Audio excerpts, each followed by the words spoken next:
Hello everyone.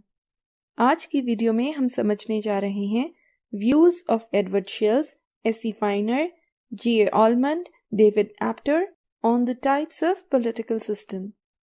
इस video में हम समझेंगे कि पॉलिटिकल सिस्टम को किस प्रकार से क्लासिफाई किया गया है इन थिंकर्स द्वारा और what are the types of political system according to these thinkers. So let's start the topic. हर सोसाइटी में एक पॉलिटिकल सिस्टम होता है जिसके अलग अलग कैरेक्टरिस्टिक्स होते हैं और उसी बेसिस पर इन पॉलिटिकल सिस्टम्स को क्लासिफाई किया जाता है।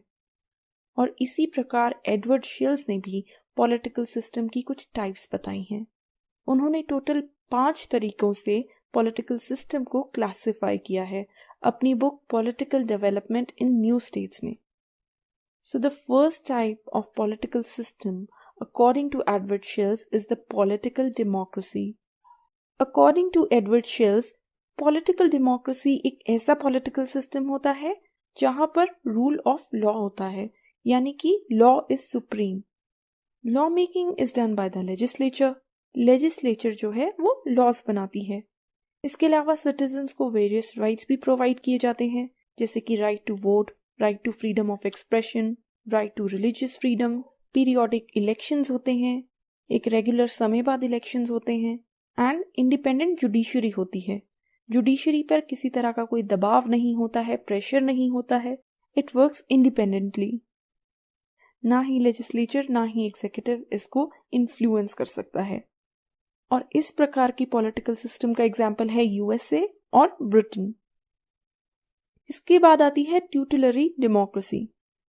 ट्यूटलरी डेमोक्रेसी में एडवर्ड शिल्स ने बताया है कि एग्जीक्यूटिव का यानी कि कार्यपालिका का डोमिनेंस होता है। प्रेस पर थोड़ी सी लिमिटेशंस होती हैं, यानी कि प्रेस के पास फ्रीडम नहीं होती है। वो जो दिखाना चाहते हैं वो फ्रीडम के साथ नहीं दिखा सकते हैं। And there is control of elites over the masses. एक एलीट क्लास होती है जिसका मासेस के ऊपर कंट्रोल होता है। ये देखने में तो डेमोक्रेसी जैसी लगती है, it appears like a democracy, but ये डेमोक्रेटिक होती नहीं है क्योंकि इसमें जनता के रूल की बजाय एक एलीट क्लास का कंट्रोल होता है। And according to Shils, tutelary democracy पाई जाती थी नाइजीरिया और घाना में। नेक्स्ट आती है मॉडर्नाइजिंग ओलिगार्की। ओलिगार्की का मतलब होता है रूल बाय फ्यू। तो मॉडर्नाइजिंग ओलिगार्की होती है ऐसी state where the power is in the hands of few civilians who rule with the help of armed forces. तो मॉडर्नाइजिंग ओलिगार्की होती है एक ऐसा पॉलिटिकल सिस्टम जहां पावर कुछ सिविलियंस या एलीट क्लास के पास होती है और वो आर्म्ड फोर्सेस की हेल्प से रूल करते हैं, या इसका वाइस वर्सा भी हो सकता है कि मिलिट्री ग्रुप और एलीट क्लास मिलकर रूल करें और मिलिट्री ग्रुप जो है वो डोमिनेटिंग हो। That is what modernising oligarchy is. इसमें लेजिस्लेचर जो होता है वो वीक होता है, जुडिशरी भी वीक होती है और इलेक्शंस जो हैं वो टाइमली नहीं होते हैं। ऐसा नहीं है कि 5 साल बाद इलेक्शन होने ही होने हैं। इस प्रकार के पॉलिटिकल सिस्टम में जो एलीट क्लास है वो रूल करने के साथ साथ देश को थोड़ा मॉडर्नाइज भी करती है ताकि उनका रोल लंबे समय तक कंटिन्यूड रहे। इसलिए इसको मॉडर्नाइजिंग ओलिगार्की बोला जाता है। और इसमें आर्मी या ब्यूरोक्रेसी या दोनों का ही एक डोमिनेंस होता है। तो सरकार भी एग्जिस्ट करती है और एक स्ट्रॉन्ग मिलिट्री ग्रुप भी होता है। इस तरीके का पॉलिटिकल सिस्टम देखा गया है पाकिस्तान, टर्की और सूडान में। फिर आता है टोटलिटेरियन ओलिगार्की। इस तरह के पॉलिटिकल सिस्टम में एक आइडियोलॉजी का डोमिनेंस होता है। पूरा देश उसी आइडियोलॉजी को फॉलो करता है। ऑपोजिशन को बिल्कुल भी टॉलरेट नहीं किया जाता। लोगों के पास ना तो राइट्स होते हैं और पॉलिटिकल पार्टिसिपेशन भी काफी कम होता है।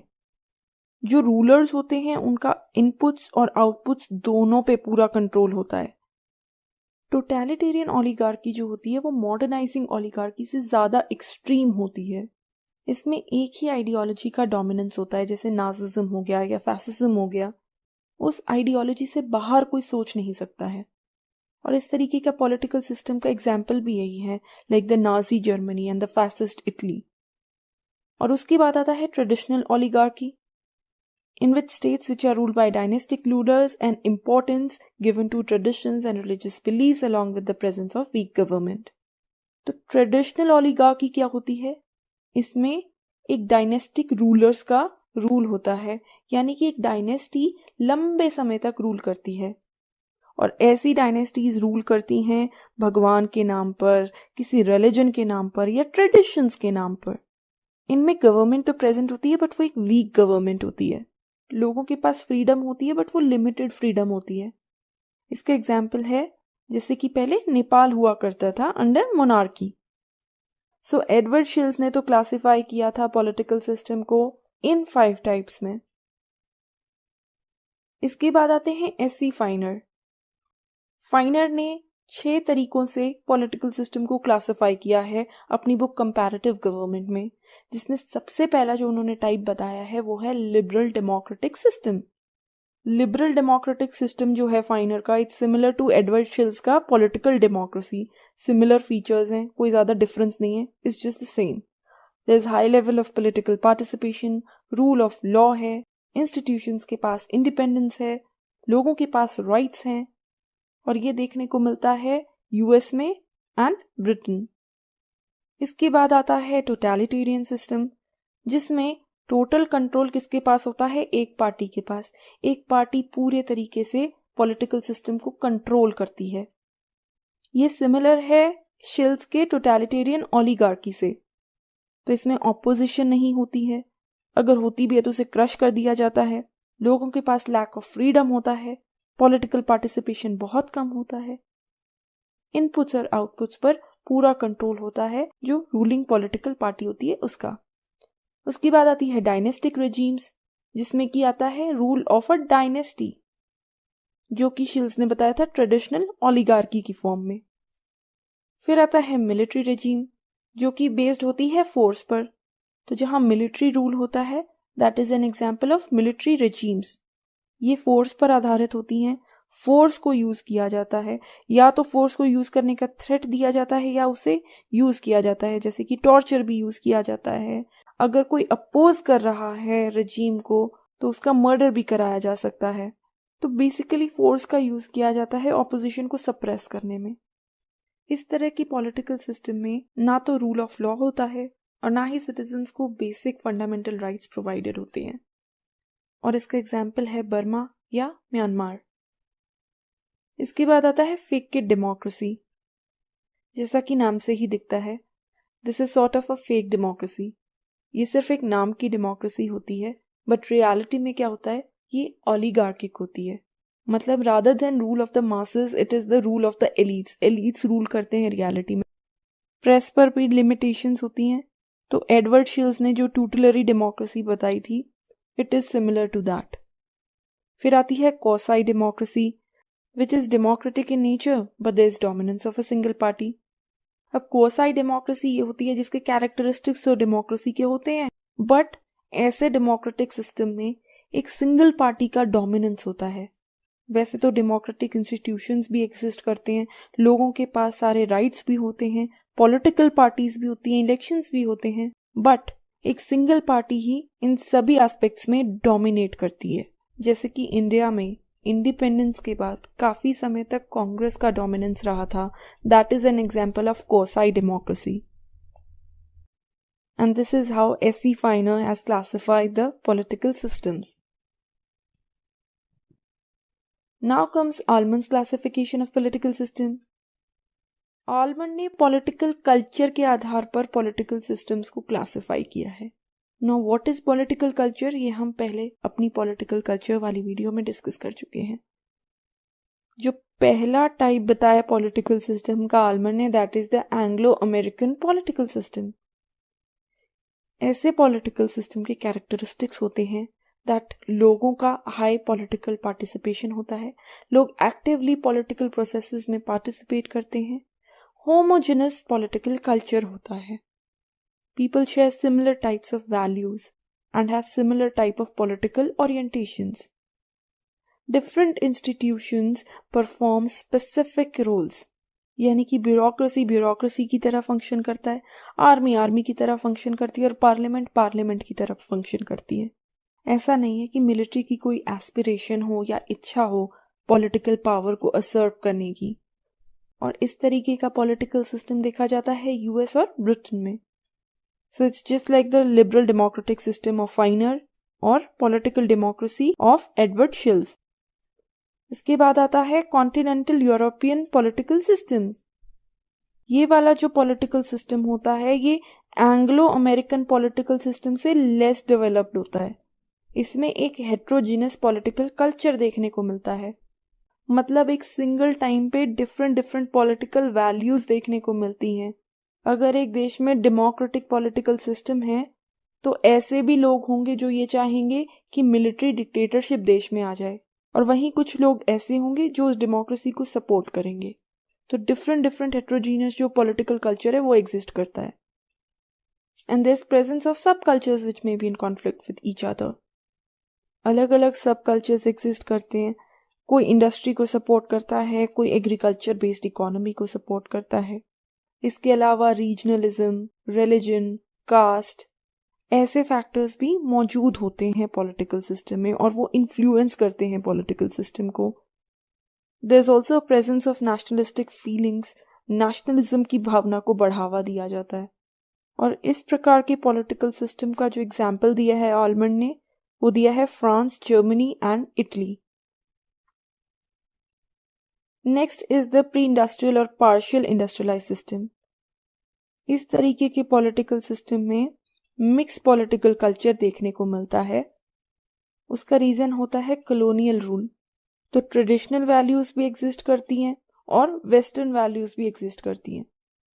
दो पॉलिटिकल कल्चर्स देखने को मिलते हैं।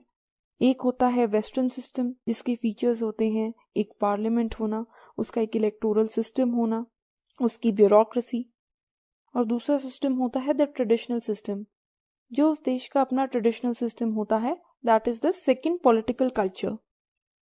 ट्रेडिशनली अगर वहां पे राजा महाराजा का, किंग का रूल था, that will be the traditional system. तो दो पॉलिटिकल कल्चर साथ साथ होंगे, एक तो पार्लियामेंट होगी और दूसरा किंगशिप होगी या मोनार्की भी होगी, वेस्टर्न प्लस ट्रेडिशनल। इसका नेक्स्ट फीचर होता है mixing of various functions and mixing of various structures. Structures और फंक्शंस आपस में मिक्सअप हो जाते हैं। तो ये हो सकता है कि ब्यूरोक्रेसी जो है वो लेजिस्लेटिव फंक्शंस परफॉर्म करने लग जाएं, लॉज बनाने लग जाएं, या आर्मी भी लेजिस्लेटिव फंक्शन परफॉर्म करने लग जाए। अलग अलग स्ट्रक्चर्स भी मौजूद होते हैं। ऐसे पॉलिटिकल सिस्टम में पार्लियामेंट भी होती है जो कि रूल्स एंड रेगुलेशंस बनाती है।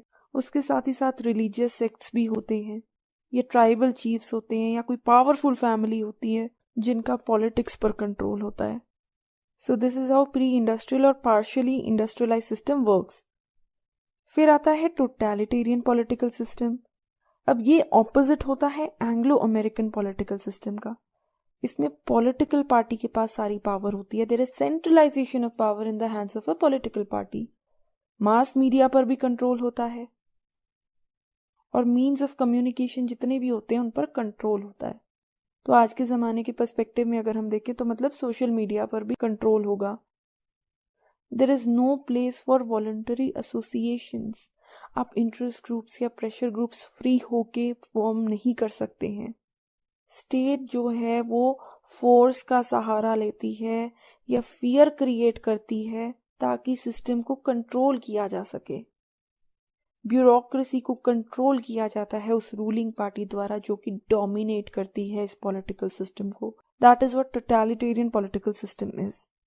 और यही टाइप फाइनर ने भी बताई है। इसके बाद आता है David Apter's classification of political system. Now David Apter ने किस प्रकार क्लासिफाई किया है पॉलिटिकल सिस्टम को, उनका क्लासिफिकेशन भी सिमिलर है। इन्होंने भी 5 तरीकों से क्लासिफाई किया है पॉलिटिकल सिस्टम को।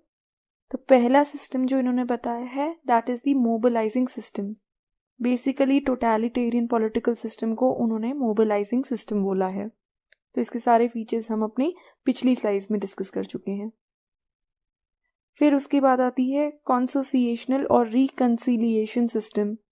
सुनने में तो बहुत टफ है, लेकिन उन्होंने डेमोक्रेटिक पॉलिटिकल सिस्टम को कॉन्सोसिएशनल या रिकंसिलिएशन सिस्टम का नाम दिया है। इसके बाद आता है मॉडर्नाइजिंग ऑटोक्रेसीज। मॉडर्नाइजिंग ऑटोक्रेसीज होती हैं जहां मोनार्क का रूल होता है और ये चेंज के अगेंस्ट नहीं होते हैं, थोड़ा बहुत मॉडर्नाइजेशन को ये सपोर्ट करते हैं और इसीलिए इन्हें मॉडर्नाइजिंग ऑटोक्रेसीज कहा जाता है, because they are tolerant towards the new changes. इसका एग्जाम्पल एप्टर ने दिया है थाईलैंड का। फिर इसके बाद आती है military oligarchy, which is similar to the military regime. हम एग्जाम्पल भी डिस्कस कर चुके हैं इसका कि इस तरीके का पॉलिटिकल सिस्टम देखने को मिलता है बर्मा में। फिर आती है theocracy. Very simple it is. Theocracy का मतलब होता है क्या? Rule by religious leaders in the name of religion. जब रिलीजन के आधार पर या रिलीजन के नाम पर रूल किया जाता है उसको थियोक्रेसी कहते हैं। यहाँ रिलीजन सर्वश्रेष्ठ होता है। इसका एग्जाम्पल है Saudi Arabia. So these were the 5 types as per David Apter. इसी प्रकार आलमंड एंड पावल ने मिलके पॉलिटिकल सिस्टम को क्लासिफाई किया है 3 टाइप्स में: primitive system, traditional system and modern system. पहला जो टाइप है that is the primitive system. इसमें हमें एक प्रिमिटिव टाइप ऑफ रूल देखने को मिलता है, जैसे जो ट्राइबल्स थे ऐसे ट्राइबल्स का रूल होता है प्रिमिटिव सिस्टम में। जो ट्राइब्स होती हैं वो रूल करती हैं। फिर आता है ट्रेडिशनल सिस्टम।